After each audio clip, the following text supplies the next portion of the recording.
God is good. All the time. All the time? God is good. Thank you. Am I about right, John? Perfect. Okay, great. I like this mic.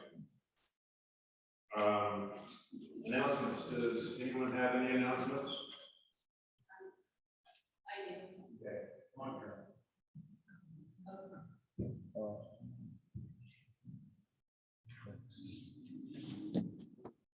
Okay, one thing I wanted to note is, if you look at the announcement, the time for the choir practice is wrong. Vicki Jackson is starting up the bell choir this week. So there will be bell choir at 6 p.m. and the regular choir practice will be at 7 p.m. And also I wanted to bring to your attention, some of you may have been wondering, every September, like the last Sunday, we have a crop walk. And it is on for this year. There's going to be a crop walk on September 26th. And this year, they're trying to raise money. And as usual, part of the money goes to help out the people here locally that need help with finding food and stuff like that. And also this year, they're going to be, whatever money they collect, a part of it will go, you know how they have the recent hurricanes in the eastern part of the U.S. The part of the money that is donated will go toward the hurricane victims. And I thought I'd let you know now, because it is coming up here pretty fast. And I'll try to have a donation box where you can leave your donations like the next 2 Sundays.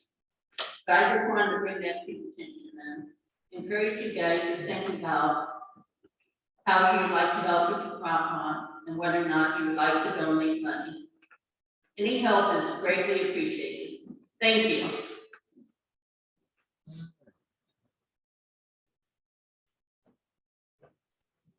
Thank you, Karen. Does anyone have anything else?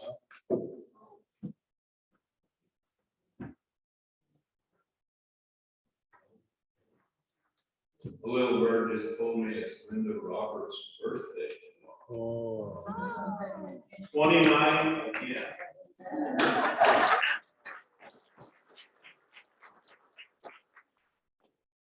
I have an announcement from Patterson. They sent an invitation. This coming Thursday is their monthly evening meal. Everyone is invited. 6:30, yes. Excuse me.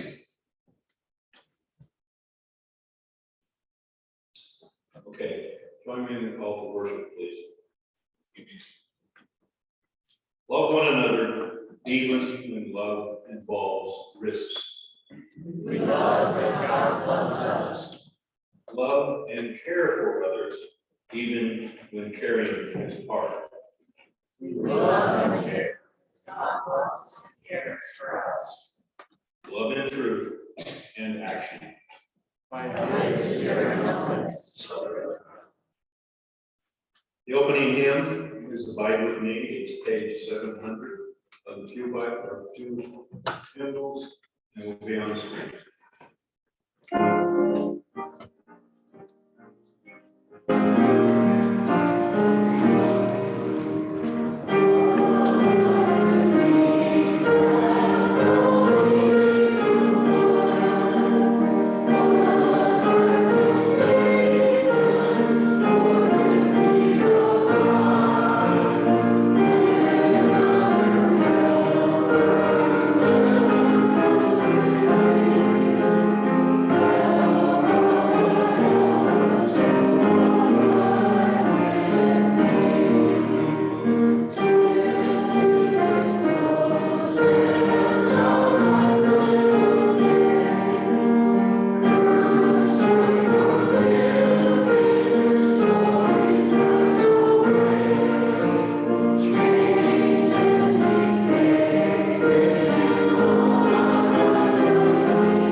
hymn. And Robin, thank you very much for these hymns. They are so perfect. I remember the hymn kind of, but I didn't remember the words. And after I sang it, it's like, I really don't hardly need to preach the sermon. It's exactly what I was saying. I mean, it's not spooky, it's great. And I just wanted to share that with you, and I did them too.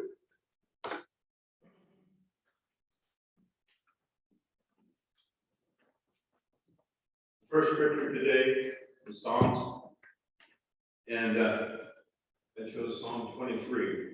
It is one of my favorites. The Lord is my shepherd. I shall not want. He maketh me to lie down in green pastures. He leadeth me beside the still waters. He restoreth my soul. He leadeth me in the paths of righteousness for his name's sake. Yea, though I walk through the valley of the shadow of death, I will fear no evil, for thou art with me. Thy rod and thy staff, they comfort me. Thou preparest the table before me in the presence of my enemies. Thou anointest my head with oil, my cup runneth over. Surely goodness and mercy shall follow me all the days of my life, and I will dwell in the house of the Lord forever. Amen.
One small announcement.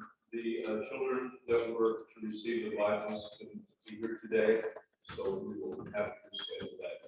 I know it's in the bulletin, but it's not gonna happen today.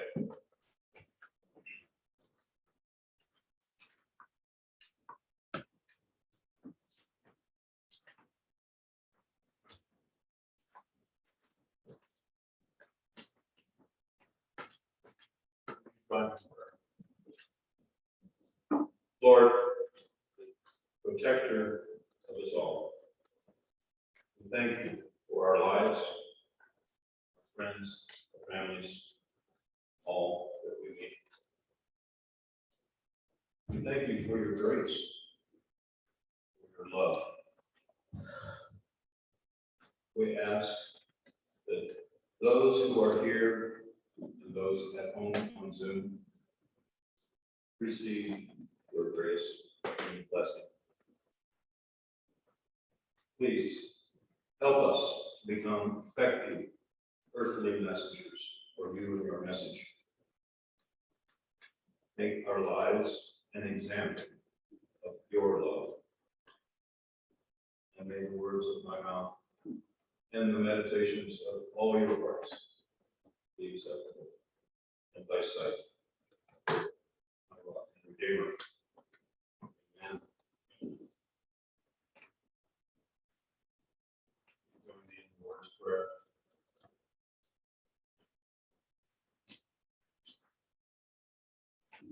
Excuse me.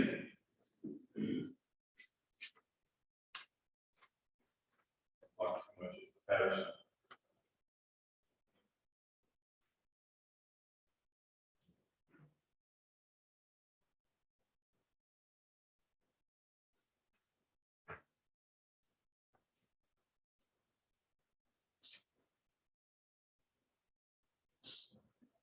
Our Father, who art in heaven, hallowed be thy name.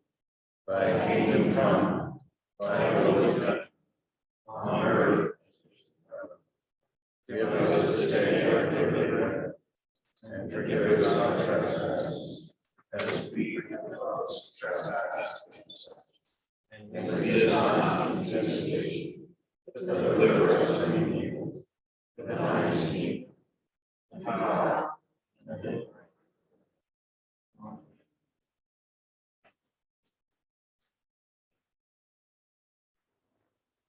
I chose two scriptures today for the sermon, an Old Testament and a New Testament. That's kind of ancient, that has been done for quite a while around here, but I always liked it, and so I was going to revive it at least today. First one is Joshua 1, verses 1 through 9. We don't hear much about Joshua. It's got some really good stuff in it.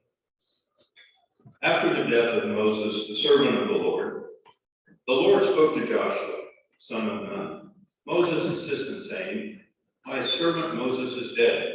Now proceed to cross the Jordan, you and all these people, into the land that I am giving to them, to the Israelites. Every place that the sole of your foot will tread upon, I have given to you, as I promised to Moses, from the wilderness and the Lebanon as far as the great river, the river Euphrates. All the lands of the Hittites to the great sea in the west shall be your territory.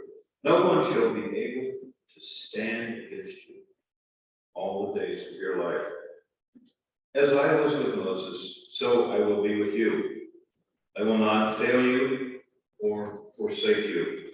Be strong and courageous, for you shall put this people in possession of the land that I swore to their ancestors to give them. Only be strong and very courageous, being careful to act in accordance with all the law that my servant Moses commanded you. Do not turn from it to the right hand or to the left, so that you may be successful wherever you go. This book of the law shall not depart out of your mouth. You shall meditate on it day and night, so that you may be careful to act in accordance with all that is written in it. For then you shall make your way prosperous, and then you shall be successful. I hereby command you, Be strong and courageous. Do not be frightened or dismayed, for the Lord your God is with you wherever you go.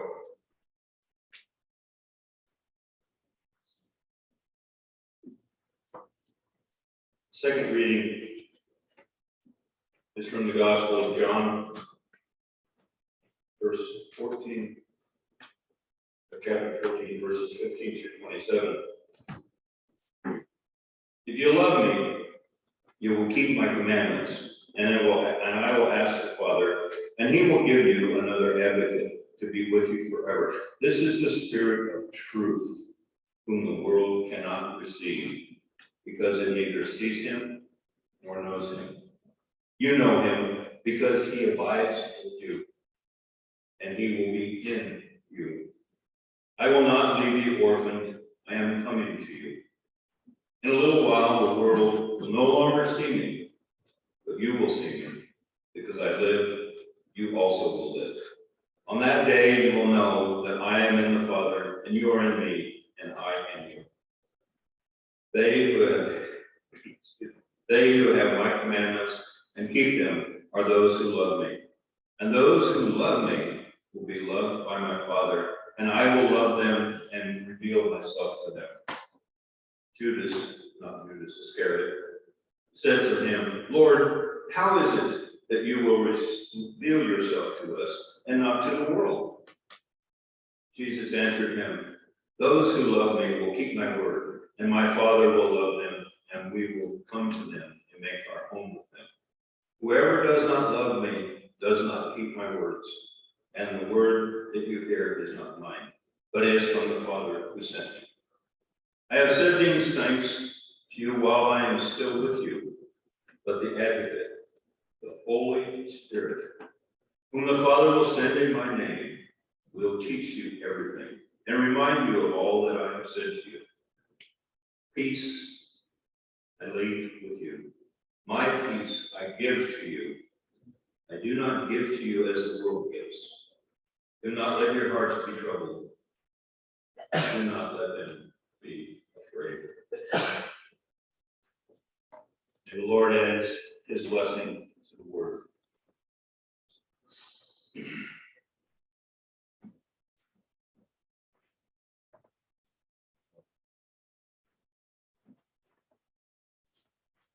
As I said earlier, Robin picked these hymns for me, and I was just flabbergasted when they fit so well with everything that I have done independent of it. To me, it's just another indication of the hand of God in what I do here. And it's very important for me. And from that sense, I guess I've got a little backstory to this sermon. The sermon actually was pretty short, but it was bigger and bigger and bigger. But I think the backstory is maybe the more important part of the whole thing. So I guess the sermon starts now with the backstory. I didn't realize, not gonna be good. I didn't realize until Friday evening, and Saturday, what I was going to do today. I didn't even have it in the message until Friday night.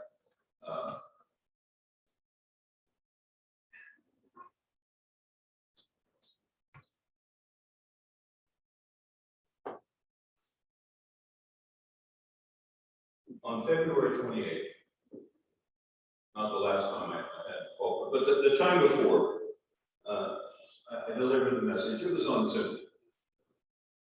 Okay. And you've watched Zoom. Sometimes I guess we could say Zoom is maybe a little less. You think that's bad? Try preaching. Okay. You're sitting there preaching to a computer screen. There's no voice. There's no people. There's no feedback.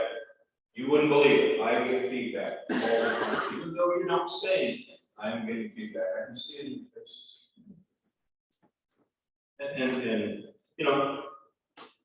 And can't describe it. It's, when I'm here talking to you like this, it's like the Spirit enters me and rises up and joins, and I really cannot describe it. It sends chills. I mean, I've got chills running down my arms right now. I feed off of the interaction, and it is about the personal contact. So, that's one reason that back on February 28th, when we did the Zoom thing, and, I was glad to do it. By the way, appreciate Pastor Mark. He said on that Zoom for months. It is very, very hard to do. Very hard. But I decided that, when I was preaching live, I would, talk about a subject that has been on my mind for quite some time. And on Father's Day, I know I had the pulpit, it was the last day when Ed was here. And I touched on it some then, but apparently I didn't touch on it enough because, I have to do it again today. So I'm going to try to work it out today, and aren't you?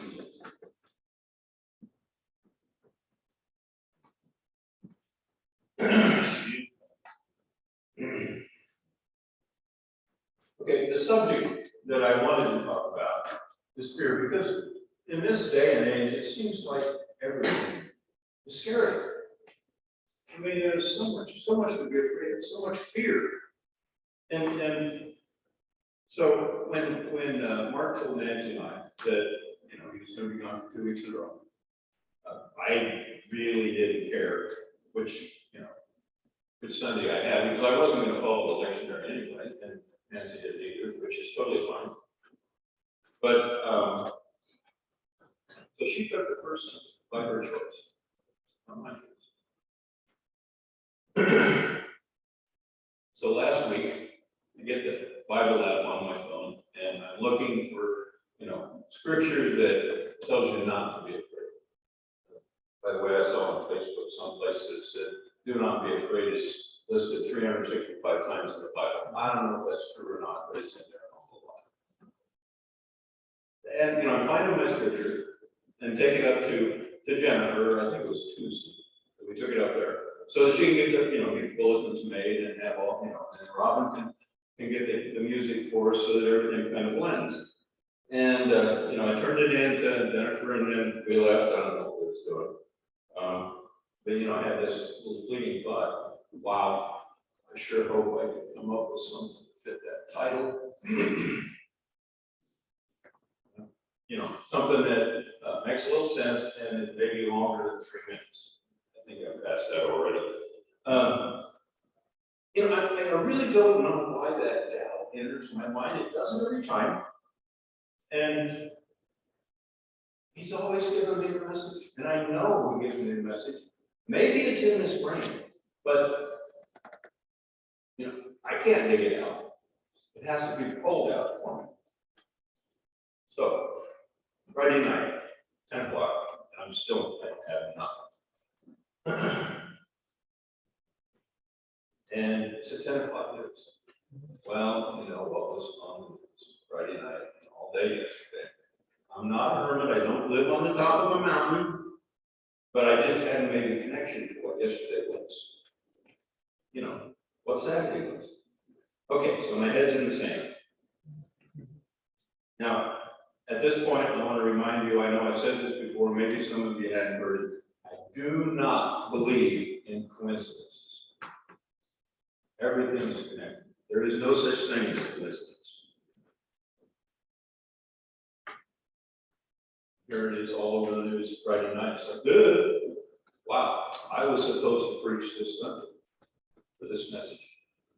And yet Saturday morning, time isn't busy enough. Oh, by the way, I'm taking a course in tax preparer, and it takes about 40 hours a week. Plus trying to work out the BB&B, plus this. Saturday morning, Bev and I go out to IB for Lions and run a donation table for their site project. It's called White Cane Days. And and I think we did pretty well. I haven't heard the totals yet, but people were very generous. We were lucky, we didn't have to stand on the crossroads, we were in shape happy. But I took a notepad along in case something came to me, and, you know, there was a few little things, you know, about 9/11 in my brain, and I jotted, I don't know, 2 or 3 notes, it wasn't anything to brag about. And while I was sitting there, I thought, you know, maybe I ought to check back on previous sermons. I got them all on my phone. Aren't they great? I mean, I got all kinds of stuff on that. So I looked back to February 28th. And the lectionary reading for February 28th from the Gospel is Mark 8:3:1 through 3:8.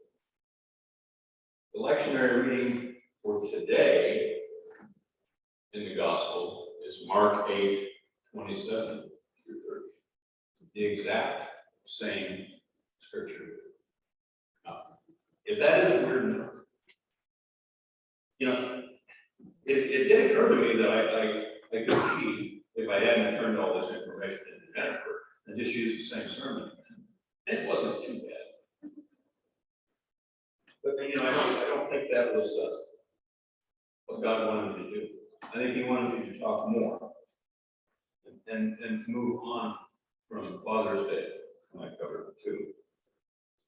You know, sometimes it just, like I said, the chills on my arms when I realize how I am being directed from what I am supposed to say. I said, I know it's up here, but I can't get it out. I know that last week, I thought a lot of times, wow, what am I doing? Obviously, I didn't know what I was doing. God knew what I was doing. It's all about Him. He does lead me. And I need it. September 11th. Yesterday. It's the 20th anniversary. of 9/11. Very traumatic. If you've been watching the news at all, you know, last night, yesterday, Channel 11 didn't have anything but that on it yesterday. That day, that date is burnt into the history of this country forever. Similar to what happened in December in 1949. You know, and I think the very first emotion I had when I did find out, I'm pretty sure I was at work, but when they told us, was just shock. This makes no sense. And then disbelief came on, and then, you know, that little nag in the back of your mind, that's fear. You know, what is going to happen? How are those people going to, you know, make out? Do you remember the reports after 9/11? How the attendances at mainline churches and churches across the country, in fact, across the world, the attendance skyrocketed.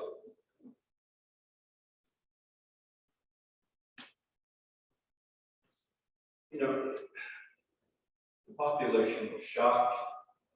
They were numb. They were lost. So they did the right thing. They went to the churches looking for answers, looking to be consoled, looking to have this terrible thing explained. Unfortunately, they didn't continue to go. Why did this happen? How could this happen? Explain it to me. That was the point at which the illusion of this country's security, that water barrier all around us, separated us from all other conflicts, it was shattered. It will never, ever be replaced. There is no hidden place to get away from. People felt personally violated, and they needed to be reassured. Time of loss, confusion, uncertainty, Does anyone remember the skies the days after 9/11? Planes were all grounded, no contrast. That was strange. You know, sometimes you notice things by their absence. And to me, that was like the world holding its breath, waiting to see what would happen. Fearsome time, very fearsome time. Pray for all who were affected at that time. What do you fear? Everybody has fears. I have fears. Most people fear what they cannot control. Right off the bat. I mean, there's unknown things, it's uncertain peril. Not being able to control things is the worst. Here I go again. Small story. About what we cannot control and what we fear. My stepfather had strength and faith. God-fearing man, by all accounts. He had some surgery when it was found that he had contracted cancer. And, you know, Buck was a man that was always in control. He was in control of his body, he was in control of his farm. No matter what he did, he always knew the next step, he knew the answer. He knew what to do. You know, and for a person like that to find out that, you know, it's getting short. Who wouldn't be knocked on there? Who wouldn't be knocked? Who wouldn't be, you know, just totally lost? And I think that's what happened to Buck temporarily. Mom called. Told us that, well, Buck won't get out of bed, he won't do anything, he's just laying there, and he gave up. So Beth and I went to Peru, and went in and talked to Buck. You know, I remember as long as I lived, what he said to me. He said, you know, Bobby, I just can't figure out what to do to fix this. That's Mr. Control. And he repeated it several times. You know, I didn't know what to say. I was trying my best to, you know, encourage him or poke him or whatever it is to get him going. And, you know, I said, look, you really don't have any choice. I mean, other than giving up. You gotta get up. You gotta keep moving. You have to get better. If you move, you will get better.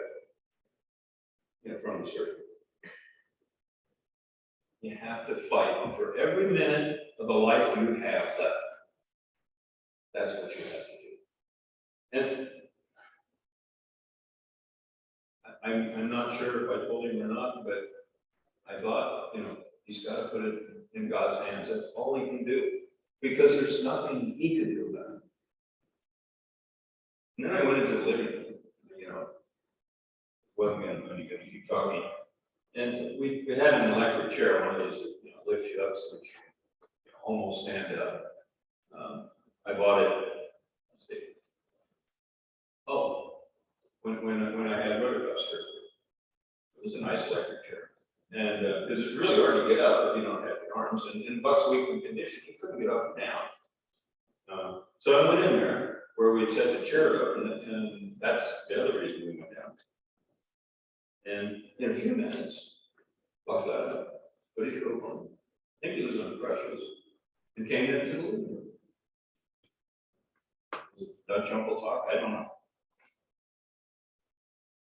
We showed him how to work the chair. You know, get in and out of it now, really easy. And you know, if I remember correctly, he was just a little bit.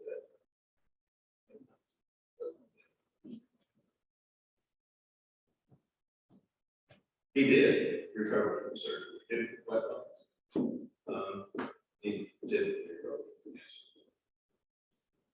But that's not. Yeah, I don't know if he gave his problems to God, I suspect he did.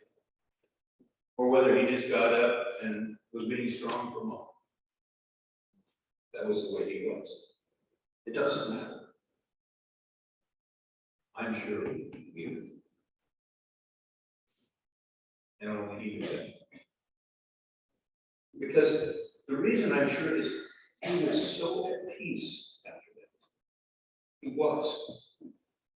You know, I never heard that term, fix this again, ever. He was at peace.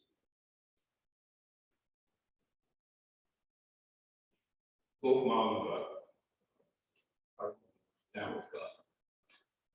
Beyond earthly fear, beyond pain.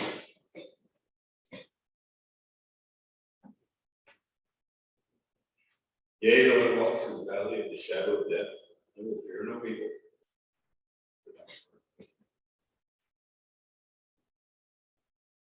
The point of all of this, no matter what the trouble, be it small, be it earth-shattering, or anywhere in between, excuse me.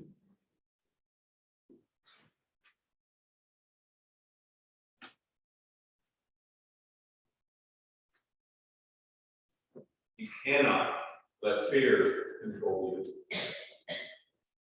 Ever. Not December 7th, not 9/11, not COVID-19, you know, not the flu, not anything. Don't let fear control you. Respect what is coming at you. And do your best to correct things and survive, but don't let fear take your control away. All that frightens us, all that we're afraid of, I guarantee it will pass. All you have to do is give your worries and your fears to God. Fear no evil. He is with you, every one of you. I always love Matthew 28:20. And with you always, even until the end of the world.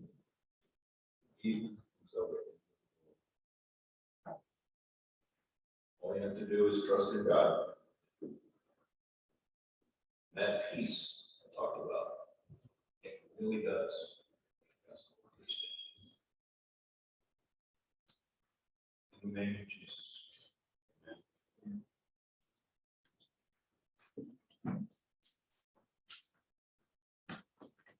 Closing hymn, Shock Shock, is God will take care of you. 130.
exit, on your way down.